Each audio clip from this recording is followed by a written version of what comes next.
ನಮಸ್ಕಾರ ಸ್ನೇಹಿತರೆ, ಚರಣ್ಯ ಯೂಟ್ಯೂಬ್ ಕನ್ನಡ ವ್ಲಾಗ್ಸ್ಗೆ ಸುಸ್ವಾಗತ. ನೋಡಿ, ಬೆಂಗಳೂರಲ್ಲಿ ಸತತ 3 ದಿನದಿಂದ ಮಳೆ ಆಗ್ತಿದೆ.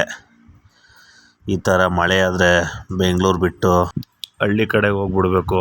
ಯಾಕಂದರೆ ನೋಡಿ, 3 ದಿನ ಮಳೆ ಹೋಗಿರೋದಕ್ಕೆ ಬೆಂಗಳೂರಲ್ಲಿ ಈ ಅವಾಂತರ ಸೃಷ್ಟಿಯಾಗೈತೆ. ಇನ್ನೇನಾರ ವಾರಾನುಗಟ್ಲೆ ಹಿಡ್ಕೊಂಡ್ರೆ ಮಳೆ ಬೆಂಗಳೂರಲ್ಲಿ ಜೀವನ ಸಾಗಿಸೋದೇ ಕಷ್ಟ ಆಗ್ಬಿಟ್ಟೈತೆ. ಹಳ್ಳೀಲಿ ಇಷ್ಟು ಹೊಡೆದ್ರೆ ಸಾಕು, ಜೀವನ ಆರಾಮಾಗಿ ನಡೆಸ್ಬೋದು. ಬೆಂಗಳೂರಲ್ಲಿ ಈ ಥರ ಹೊಡೆದ್ರೆ ಮನೆಯಿಂದ ಈಚೆಗೂ ಬರೋಕ್ಕಾಗಲ್ಲ. ಏನು ಮಳೆ ಹೊಡಿತಿದೆ 3 ದಿವಸದಿಂದ, ರಸ್ತೆ ಏನು ಕಾಣಿಸಲ್ಲ.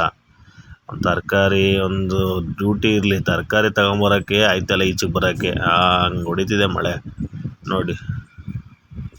ನೋಡಿ IT ಸಾಫ್ಟ್ವೇರ್ ಕಂಪ್ನಿಗಳು ವರ್ಕ್ ಫ್ರಮ್ ಹೋಮ್ ತಗೊಂಡು ಮನೇಲಿ ಆರಾಮಾಗಿ ಡ್ಯೂಟಿ ಮಾಡ್ಕೊಂಡು ಸ್ಯಾಲ್ರಿ ತಗೋತಾರೆ. ಈ ದಿನ ದುಡ್ಕೊಂಡು ಅಲ್ಲಿದಲ್ಲೇ ಕೆಲಸ ಮಾಡೋರು, ಸಂಪಾದನೆ ಮಾಡೋರಿಗೆ ಭಾಳ ಹೊಡೆತ ಬಿದ್ದೈತೆ. ಈ ಥರ ಇದ್ರಲ್ಲಿ ಹೊಡೆದ್ರೆ ಏನು ಜೀವನ ಮಾಡೋದು ಪಾಪ, ತುಂಬ ಕಷ್ಟ. ನ್ಯೂಸ್ ಚಾನಲ್ ನೋಡ್ರೆ ಬ್ರ್ಯಾಂಡ್ ಬೆಂಗಳೂರು ಅಂತವ್ರೆ. ಇದು ಬ್ರ್ಯಾಂಡ್ ಬೆಂಗಳೂರಲ್ಲ, ವಾಟ್ರ್ ಬೆಂಗಳೂರು ಪೂರ್ತಿ ನೀರು ತುಂಬ್ಕೊಂಡದೆ. ನೀರೇ ಹೊರಗಡೆ ಹೋಗಲ್ಲ. ಕೆರೆ ಎಲ್ಲ ಒಡೆದಾಕಿ ಮನೆ ಕಟ್ಟಿ ಬಿಲ್ಡಿಂಗ್ಗಳು ಕಟ್ಟಿದ್ರೆ ನೀರು ಇನ್ನೆಲ್ಲಿ ಹೋಗುತ್ತೆ?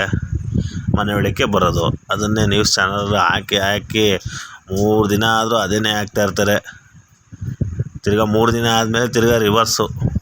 ಯಾರು ಹೆಸರು ಹೇಳಿರ್ತಾರೆ ಅವ್ರ ವಿರುದ್ಧನೇ ನ್ಯೂಸ್ ಇರ್ತಾ ಇರ್ತಾರೆ. ಇದಕ್ಕೆ ಯಾರು ಕಾರಣ? ಯಾರು ಕಾರಣ ಅಲ್ಲ. ಎಲ್ಲ ಕೆರೆ ಮುಚ್ಚಾಕ್ಬಿಟ್ಟು ಬಿಲ್ಡಿಂಗ್ಗಳು ಕಟ್ಕೊಂಡ್ರೆ ಈ ಥರನೇ ನೀರು ತುಂಬರಿಯೋದು. ಎಲ್ಲ ಅದೇ ನೀರು ಮನೆ ಒಳಗೆ ಬರೋದು. ಕಷ್ಟ ಆಗ್ಬಿಟ್ಟೈತೆ ನೋಡಿ, ಯಾವ ಪಟ್ಟಿ ನೀರು ಬರ್ತಿದೆ ನೋಡಿ. ಬರೀ 1 ದಿನ 2 ಅವರ್ ಮಳೆ ಹೊಡೆದಿರೋದು. ಇದು 2 ಅವರ್ಗೆ ಈ ಪಟ್ಟಿ ನೀರು ಬರ್ತೈತೆ ಅಂದರೆ ಇನ್ನೇನು ಒಂದು ವಾರ 10 ದಿನ ಕಂಟಿನ್ಯೂಸ್ ಆಗಿ ಇಟ್ಕೊಂಡ್ರೆ ಬೆಂಗಳೂರು ಪೂರ್ತಿ ಮುಳುಗೋಗುತ್ತೆ.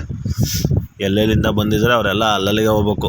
ತಮಿಳ್ನಾಡು, ಈ ರಾಜಸ್ಥಾನ, ಎಲ್ಲಿ ಯಾವ ಕಡೆಯಿಂದ ಬಂದಿರ್ತಾರೋ ಆ ಕಡೆಯಿಂದ ಹೋಗ್ಬೇಕಾಯ್ತದೆ ನೋಡಿ. ತುಂಬ ಕಷ್ಟ. ಅದಕ್ಕೇ ಬೇಡ, ಸದ್ಯಕ್ಕೆ ಸಾಕು ಮಳೆ. ಈ ಮಳೆ ನಿಂತವ್ರೆ ಅದು ಬೇರೆ ಕಷ್ಟ ಅಲ್ಲ. ಈ ಬಿಲ್ಡಿಂಗ್ಗಳು ಕಾಣಲ್ಲ ಬೆಂಗಳೂರಲ್ಲಿ. ಎಲ್ಲ ಮನೆಯಲ್ಲೂ ತಂತಿ ಹಾಕೊಂಡು ಬಟ್ಟೆ ಒಣಗಕ್ಕೆ ಸ್ಟಾರ್ಟ್ ಮಾಡ್ಕೊಬಿಡ್ತಾರೆ. ಅದೊಂದು ಬೇರೆ ಆಗ್ಬಿಡ್ತದೆ ನೋಡಿ. ಈಗ ನಾಳೆಯಿಂದ ಸ್ಟೇಟಸ್ ಎಲ್ಲ ಅದೇ.